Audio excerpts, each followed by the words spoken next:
fly with me to cut and dye Boogie's hair for his first West Africa concert.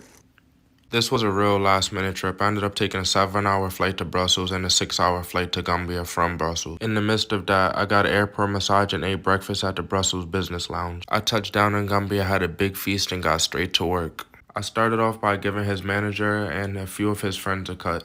However, I didn't have the supplies I needed to give Boogie the cut that he wanted. So the next day, he sent his assistant to pick me up in a black truck and go search for a black hair dye at a couple of beauty supply stores. Almost none of them had it, but we ended up getting it. We rushed back to his place so I could give him the cut before his sound check and his concert. I started off by giving him a washing style to bring out his waves and wash out the rest of the dye from the Kaisanat stream. They called Haji in to dye his hair red. Before dyeing his hair black, I had to give him a cut so that the color change process could be more precise.